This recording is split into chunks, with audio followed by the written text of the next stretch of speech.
Jumpa lagi rekan trader Indonesia dimanapun berada. Kembali lagi bersama saya Maurits pada edisi edukasi bersama A-Market. Rekan trader semuanya, seperti biasa A-Market selalu mempunyai perhatian yang sangat besar buat rekan trader semuanya. Kita bukan saja memberikan sinyal atau memberikan apa saja buat kemudahan para trader, tapi yang paling utama adalah kita memberikan sedikit ilmu yang bisa digunakan untuk trading oleh rekan trader semuanya. Ilmu itu sangat penting.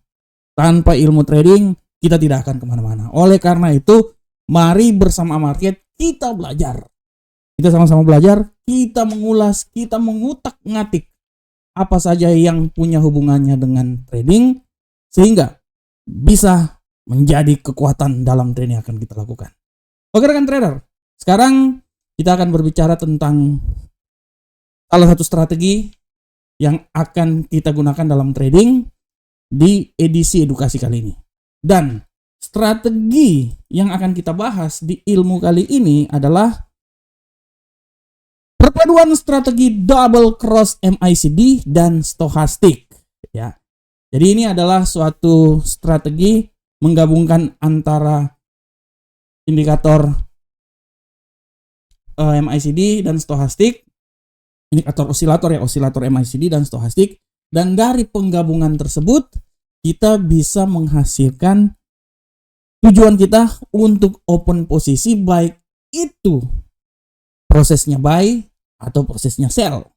Tapi sebelumnya mari kita lihat dulu, kita akan membahas apa itu MACD, apa itu stochastic, karena pada prinsipnya strategi ini sangat mudah ya, sangat mudah. Tapi untuk menggunakannya itu kita harus mengetahui sedikit ya tentang indikator tersebut.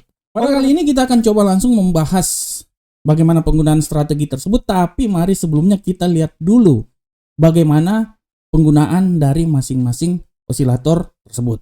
Oke, seperti biasa kita akan lihat dulu bagaimana penggunaan dari stochastic.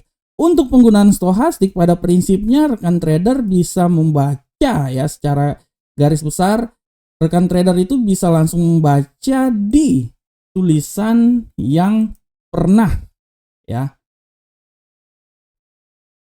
A-Market berikan buat rekan trader semuanya. Nah, kalau rekan trader bisa lihat dengan jelas dari penggunaan stochastic itu, rekan trader bisa lihat sebenarnya fungsi dari stochastic itu kalau kita lihat dengan jelas bahwa kita bisa melihat sebelumnya formula dari stochastic itu pada prinsipnya ini adalah rumusnya ya. Nah, karena nanti ada persen K dan persen D, ini yang sangat penting. Dan cara menggunakan stochastic itu rekan trader bisa langsung buka misalnya di platform MetaTrader, tinggal mengklik insert indikator osilator, pilihlah stochastic osilator. Nah, di sini ada persen K sebagai periode dan persen D, ada periode persen K dan periode persen D. Di sini kita bisa lihat dengan jelas bahwa periode persen K adalah jumlah periode yang digunakan dalam perhitungan stochastik, sedangkan ya itu persen K, sedangkan persen D adalah jumlah periode waktu yang digunakan ketika menghitung rata-rata pergerakan dari stochastik.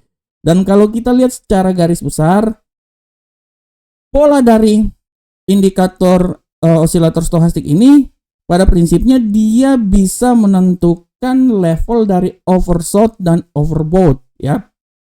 Kuncinya seperti itu, dia bisa menentukan oversold dari overbought dan overbought, oversold atau rekan trader bisa lihat ya, jenuh beli overbought dan jenuh jual adalah oversold. Jadi kuncinya kita akan melihat bagaimana antara ruang di daerah oversold dan overbought, dan kita menggunakan itu sebagai titik kunci kita dalam mengambil posisi ya.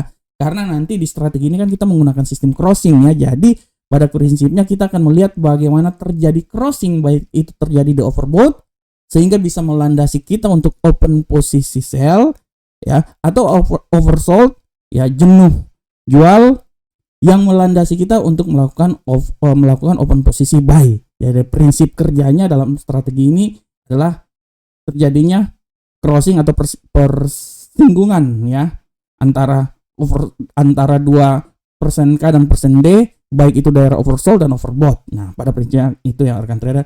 Sedangkan bagaimanakah untuk MACD? Untuk MACD rekan trader, pada prinsipnya kalau MACD rekan trader bisa lihat di sini bahwa MACD ini pada prinsipnya penerapannya sama aja untuk bisa menentukan di platform. Rekan trader bisa langsung di MetaTrader, insert indikator, pilihlah di situ osilator karena dia termasuk osilator ya. Rekan trader bisa mencari MACD di situ dan rekan trader lihat di sana. Pada prinsipnya rekan trader bisa lihat bahwa MACD ini dia juga dibentuk dari moving average. Sebagai standar adalah moving average antara 26 yang merupakan slow dari exponential moving average dan yang cepat itu adalah 12 ya. Dengan nilai MACD-nya itu adalah 9 ya. Rekan trader bisa lihat di sini dan prinsip dari penggunaan tersebut adalah nanti kita akan melihat bagaimana perpotongan juga yang terjadi pada crossing ya, yang terjadi pada MACD. Dan kalau kita lihat rekan trader di MACD, rekan trader bisa lihat dengan jelas bahwa di MACD yang paling utamanya adalah gini ya, kunci dari MACD. MACD ini adalah di sini kalau rekan trader lihat di atas stochastik ya, kita akan melihat bagaimana titik-titik perpotongan yang terjadi. Ini merupakan acuan yang akan kita lihat ya. Nah, ini titik perpotongannya, setiap titik perpotongan pada area overbought dan oversold. Ini menjadi acuan kita dalam strategi ini. Nah, ini ya titik perpotongannya, baik oversold atau overbought. Dan untuk MACD, rekan trader bisa lihat bagaimana titik perpotongannya antara moving average 26 dan 12 serta histogram.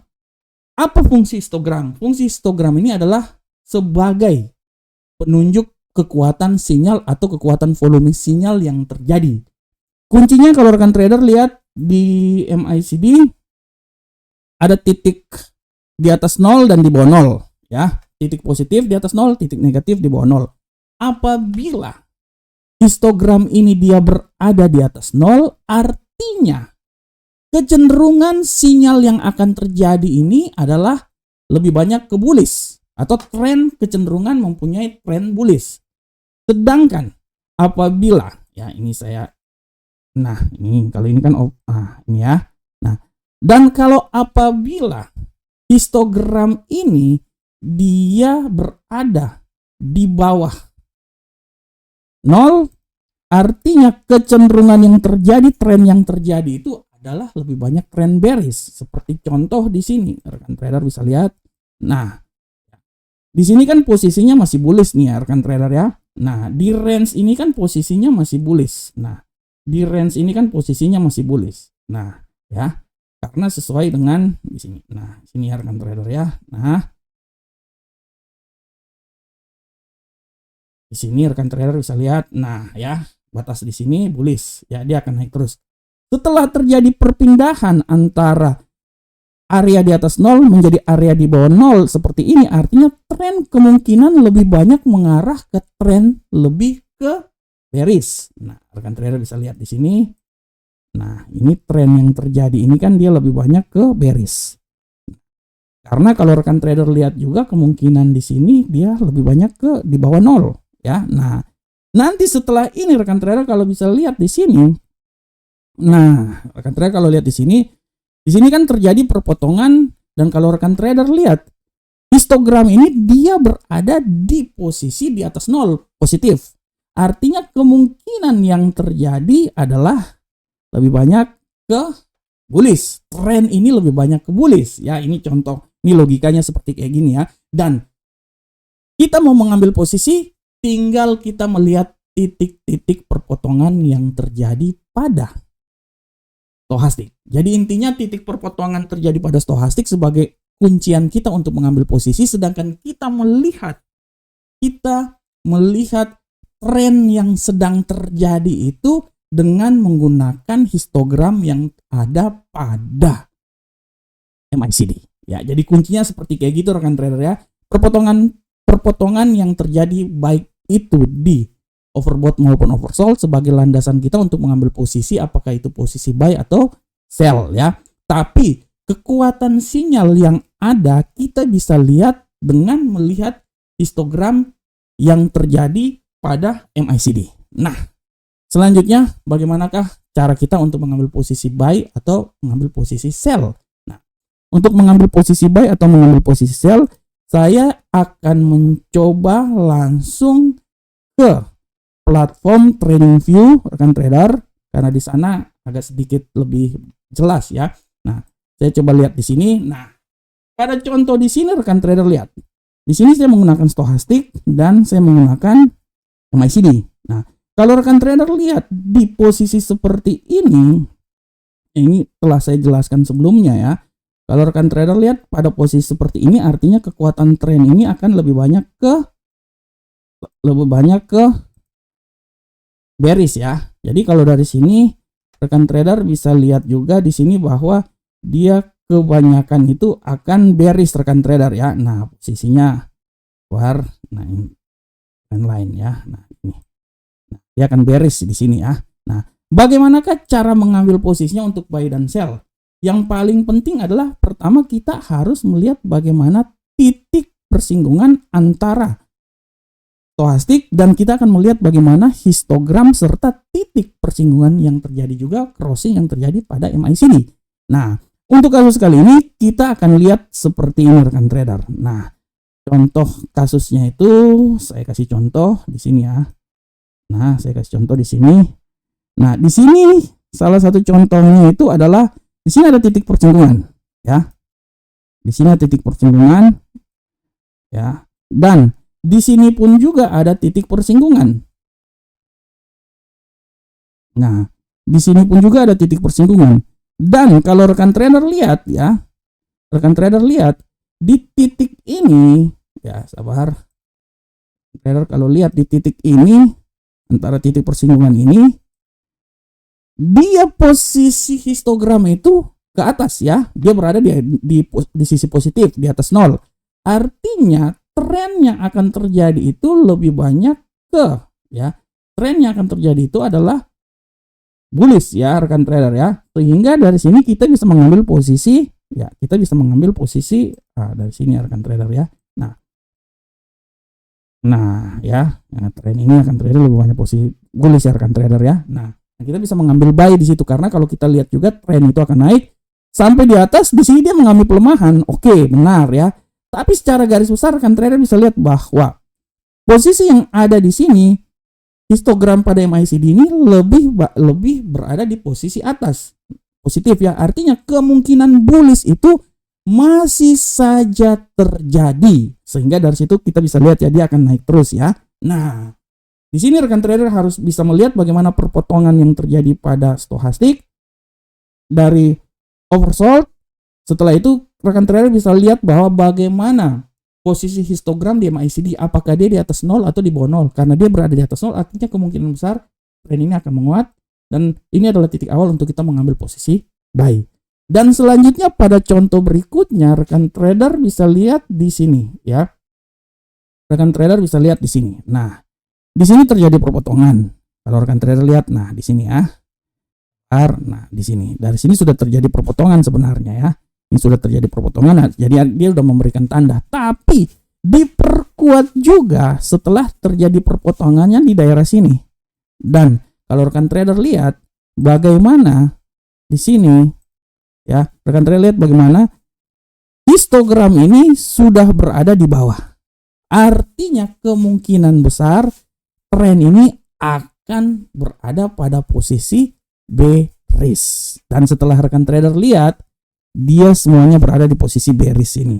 Nah, dari sini kekuatan sinyal yang terjadi, kalau rekan trader lihat di sini, kekuatan sinyal yang terjadi ini lebih banyak ke kekuatan sinyal bearish. Dari sini kita bisa lihat bahwa ini adalah tanda-tanda untuk kita mengambil posisi sell ya. Jadi pada prinsipnya sekali lagi saya mau bilang buat rekan trader melihat crossing yang terjadi pada stochastic sebagai acuan untuk kita mengambil posisi, tapi rekan trader juga harus memastikan juga crossing yang terjadi pada MACD sambil rekan trader melihat posisi histogram yang ada pada MACD. Di saat histogram berada di atas atau nilai positif dan perpotongan yang terjadi baik itu MACD dan stochastic berada di level bawah atau level oversold, artinya tanda yang kuat untuk rekan trader mengambil posisi buy. Dan sebaliknya, ya, sebaliknya di saat stochastic terjadi perpotongan di overbought, ya, dan histogramnya berada di bawah 0, artinya tanda yang kuat untuk rekan trader mengambil posisi sell. Oke rekan trader semuanya, demikianlah strategi crossing menggunakan osilator MACD dan stochastic. Saya selalu berharap semoga strategi yang sangat mudah ini bisa bermanfaat untuk rekan trader semuanya. Tetap terus menganalisa terus, karena rekan trader menggunakan strategi ini, rekan trader juga harus menganalisa dan mencoba terus penggunaannya dalam trading yang akan dilakukan oleh rekan trader semuanya. Assalamualaikum warahmatullahi wabarakatuh. Sampai ketemu kita di ulasan-ulasan strategi berikutnya. Salam profit Indonesia.